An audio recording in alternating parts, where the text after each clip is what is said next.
பொருள் 6 உலகத்தரத்தில் கல்வி section A பள்ளி கல்வியின் தொடர்ச்சி. 5 காலை உணவு திட்ட விரிவாக்கம். முதலமைச்சரின் காலை உணவு திட்டம் 8ஆம் வகுப்பு வரை அரசு பள்ளிகளில் மற்றும் அரசு உதவி பெறும் பள்ளிகளுக்கும் விரிவுபடுத்தப்பட்டு ஊட்டச்சத்து மிக்க காலை உணவு வழங்கப்படும். இத்திட்டத்தின் மூலம் அனைத்து மாணவர்களுக்கும் சமச்சீர் ஊட்டச்சத்து பெறுவது உறுதி செய்யப்படும்.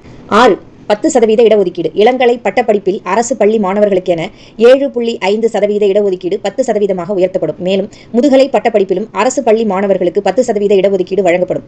தலைமை ஆசிரியர் திறன் மேம்பாட்டு திட்டம். பள்ளி தலைமை ஆசிரியர்களின் தலைமை பண்புகளை மென்மேலும் கூர்மைப்படுத்தும் விதமாக தலைமை ஆசிரியர் திறன் மேம்பாட்டு திட்டம் செயல்படுத்தப்படும். இதற்கென பிரத்யேகமான தலைமைத்துவ பயிற்சி நிலையம் அமைக்கப்பட்டு மாநிலம் முழுவதும் பணிபுரியும் தலைமை ஆசிரியர்களுக்கு தொடர்ச்சியாக பயிற்சிகள் வழங்கப்படும். இத்திட்டத்தின் கீழ் சிறப்பாக செயல்பட்டு கற்றல் விளைவுகளில் சிறந்து விளங்கும் பள்ளிகளுக்கு ரூபாய் 50 லட்சம் ஊக்கத்தொகையாக வழங்கப்படும். 8 தமிழ்நாடு மாணவ தொழில் முனைவோர் திட்டம். பள்ளி காலத்திலேயே மாணவர்களிடையே தொழில் முனைவை ஊக்குவிக்கும் வகையில் தமிழ்நாடு மாணவர் தொழில் முனைவோர் திட்டத்தின் கீழ் அரசு பள்ளிகளில் 11ஆம் 12ஆம் வகுப்பு பயிலும் மாணவர்களுக்கு முதலீட்டு நிதியாக 5100 ரூபாய் வழங்கப்படும். இந்த நிதி அம்மாணவர்கள் சிறிய அளவிலான வணிக மாதிரிகளை உருவாக்க உதவியாக இருக்கும். மேலும் அனைத்து பள்ளிகளிலும் பாடநெறிக்கு அப்பாற்பட்ட செயல்பாடுகளில் ஒன்றாக சிறப்பு தொழில் முனைவோர் வகுப்புகள் எடுக்கப்படும். மாணவர் மனநலன் பாதுகாப்பு.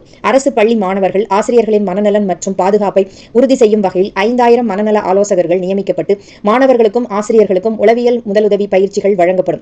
மாணவர்களிடையே மன அழுத்தத்தை குறைக்கவும் நினைவாற்றலை அதிகரிக்கவும் மகிழ்ச்சி பாடத்திட்டம் அறிமுகப்படுத்தப்படும். 10 பள்ளி பாடத்திட்டத்தில் செயற்கை நுண்ணறிவு பிரிவு. தமிழ்நாட்டு அரசு பள்ளி மாணவர்களை முன்னோடி மாணவர்களாக மாற்றும் வகையில் 6ஆம் வகுப்பு முதல் 12ஆம் வகுப்பு வரையிலான பாடத்திட்டத்தில் செயற்கை நுண்ணறிவு அறிவியல் பயிற்றுவிக்கப்படும். மேலும் மாறிவரும் கால சூழலை உணர்ந்து மாணவர்கள் பொறுப்போடு செயல்பட 6ஆம் வகுப்பு முதல் 12ஆம் வகுப்பு வரையிலான பாடத்திட்டத்தில் காலநிலை அறிவியலும் பயிற்றுவிக்கப்படும்.